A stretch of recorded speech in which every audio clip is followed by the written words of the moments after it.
deep in the heart of an old, decaying hospital lived a relentless demon, shrouded in darkness and consumed by an obsession with a young nurse named Emily.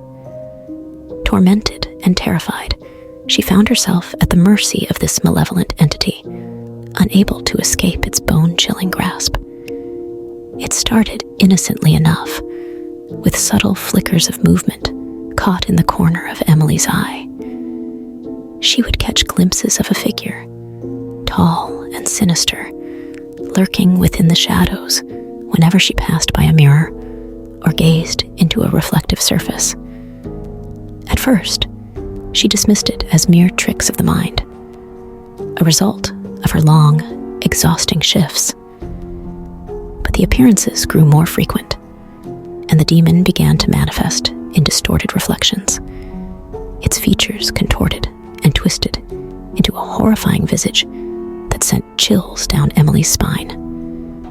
Its eyes, blood red and filled with malice, bored deep into her soul, instilling a paralyzing fear within her very core. Night after night, the demon's presence became more tangible, its whispers of dark promises echoing through the corridors of her mind. It preyed upon her vulnerability, exploiting her deepest insecurities and fears, driving her to the brink of insanity. Emily's nights turned into an endless nightmare, filled with sleepless torment, desperately seeking an escape from the clutches of her relentless tormentor. As the weeks passed, the hospital walls seemed to close in on Emily, her colleagues oblivious to the terror that plagued her existence. Every reflective surface became a portal for the demon's relentless pursuit, forcing her to avoid mirrors, windows, and even her own reflection in the water that taunted her trembling hands. Haunted and trapped, Emily sought answers in the depths of ancient texts and whispered rumors of forgotten rituals.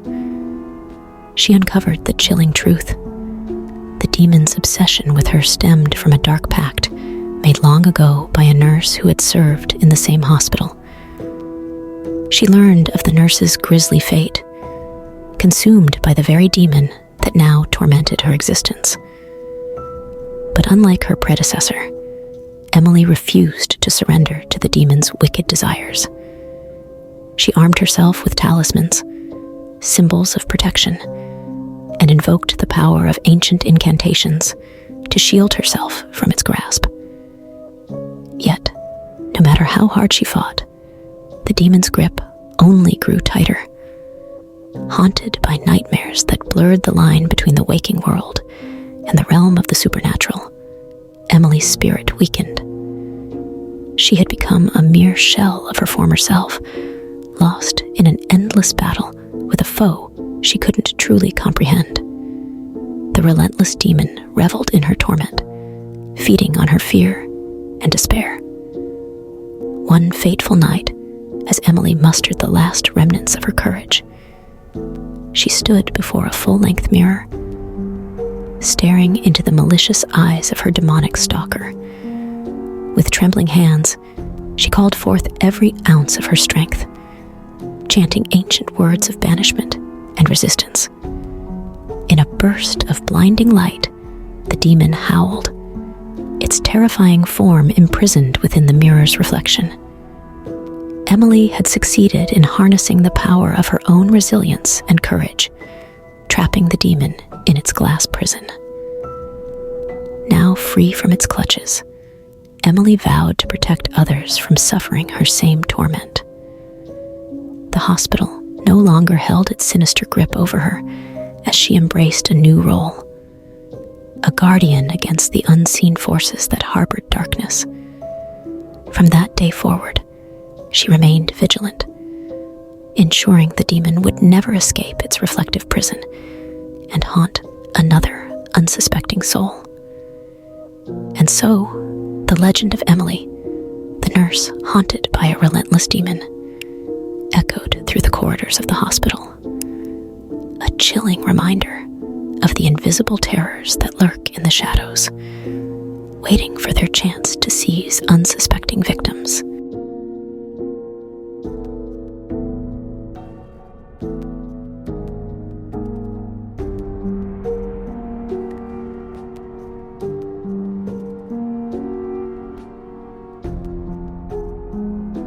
In the quiet town of Elmwood, there once lived a family that seemed ordinary, but little did they know that their lives were about to be consumed by a horrifying presence.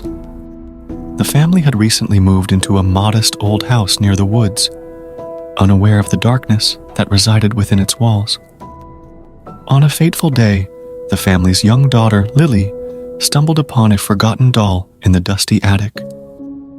At first, it appeared to be a harmless and beautiful antique doll with delicate porcelain skin and intricate details in its dress.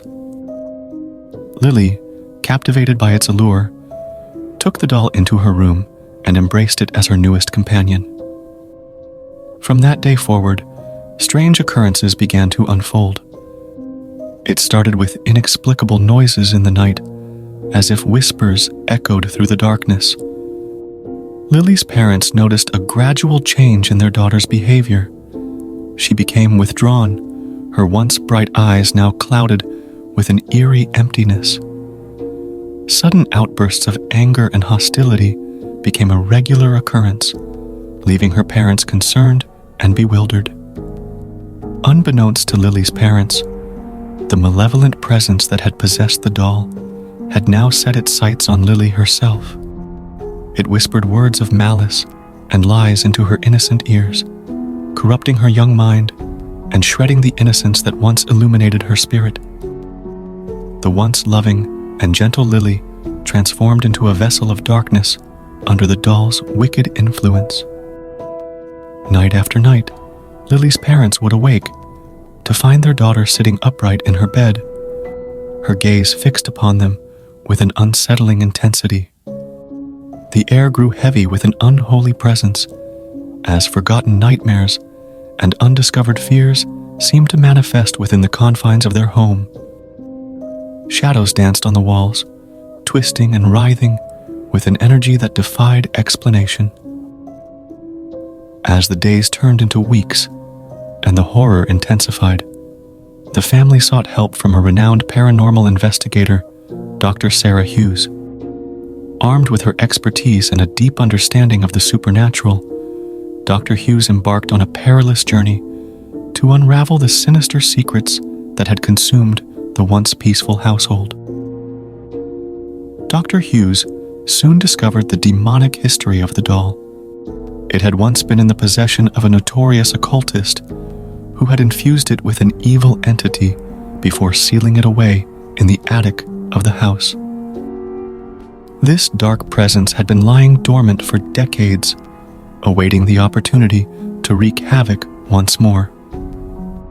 With every passing moment, the doll's power grew stronger, feeding off the fear and negative energy it had sowed within the family.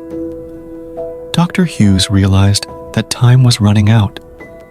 She had to find a way to sever the connection between Lily and the doll before it swallowed her soul completely. Under the cover of darkness, Dr. Hughes ventured into the attic, armed with ancient artifacts and incantations. With unwavering courage, she performed a ritual to break the unholy bond. The room filled with a deafening silence as the doll's porcelain features contorted in a grimace of rage and anguish. As Dr. Hughes chanted, the entity screamed, its ethereal form twisting and writhing in an attempt to resist her efforts. But in that moment, the bond finally shattered, leaving the doll lifeless on the floor. In the aftermath, Lily slowly began to regain her true self. The darkness that had consumed her lifted, as if a heavy fog had been lifted from her mind. Her parents were overjoyed to have their daughter back, yet they couldn't shake off the lingering fear of the harrowing ordeal. The doll, forever severed from its demonic influence, was buried deep in the ground, its malevolent presence forever banished from their lives. The family moved on, forever changed by their encounter with the supernatural. The story of the possessed doll would be whispered in Elmwood for generations to come, a chilling reminder of the lurking evil that hides within the most innocent of objects. And in the quiet corners of their minds, the family would always remember the darkness they had battled, hoping that it would never find another innocent child to possess.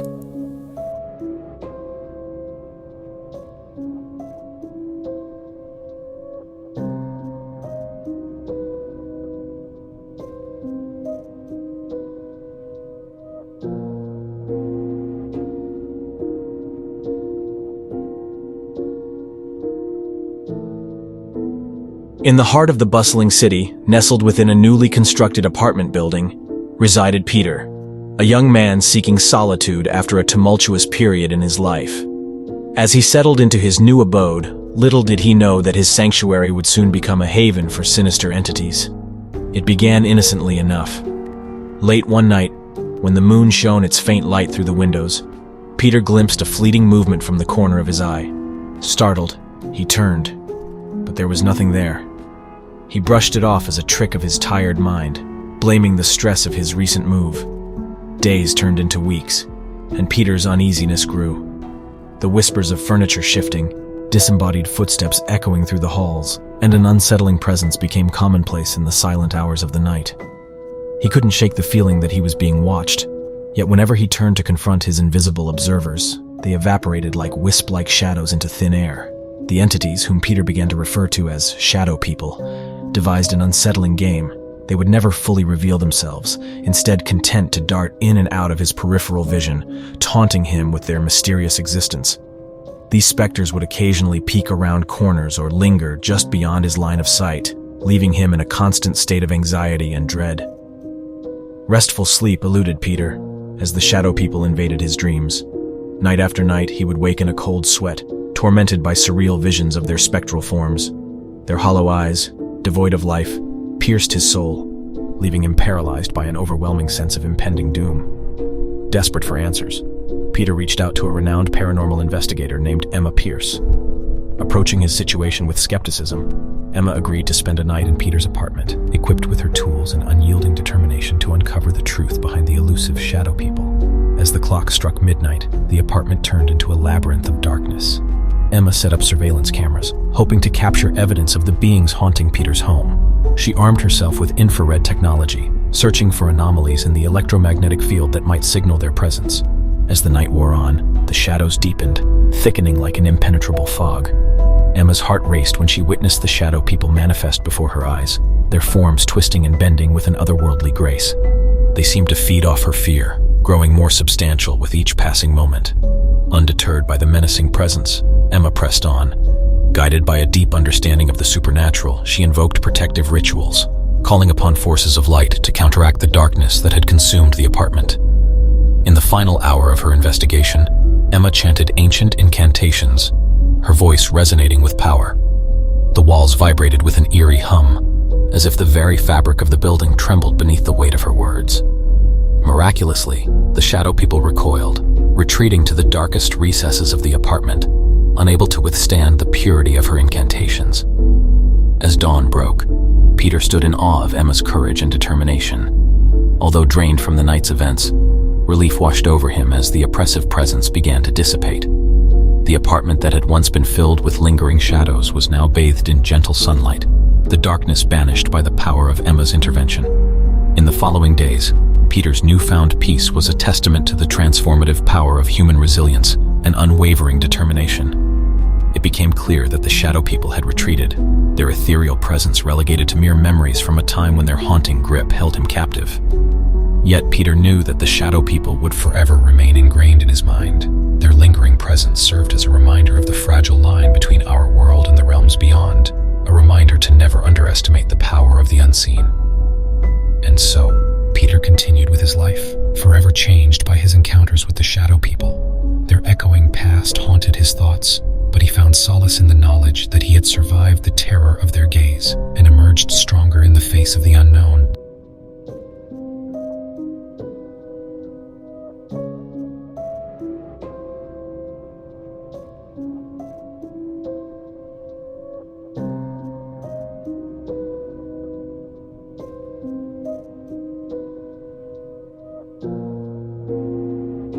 clock struck 3 a.m., and the night embraced the small suburban neighborhood with an eerie stillness. In a quaint house on Elm Street, Mark and Sarah Bowman slumbered, blissfully unaware of the horrors that awaited them on this fateful night.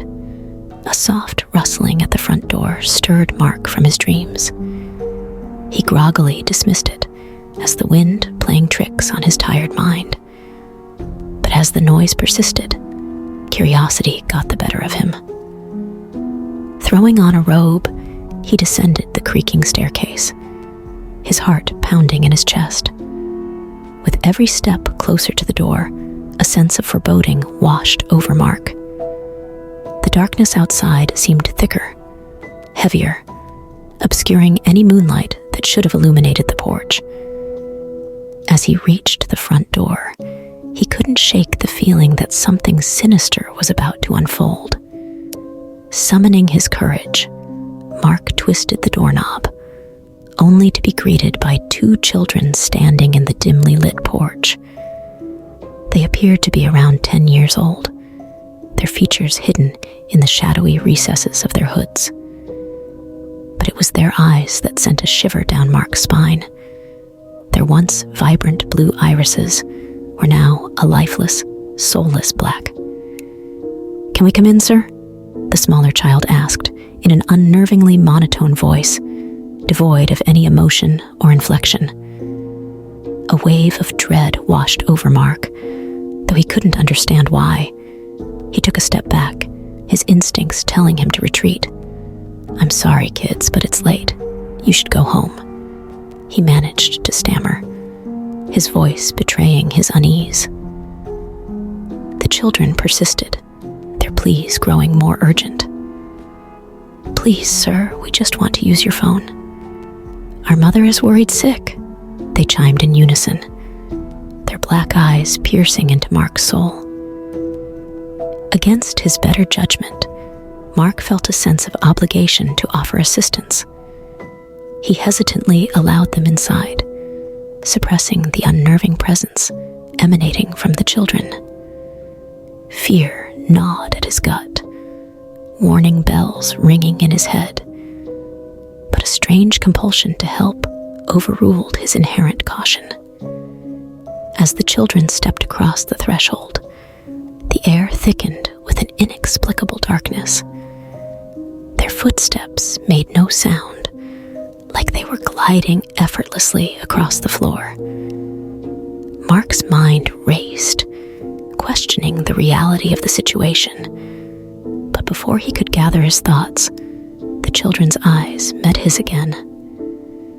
With an unsettling synchronicity, they turned towards Mark, their expressions contorted into malevolent grins, their once innocent faces twisted into grotesque masks, revealing rows of razor-sharp teeth.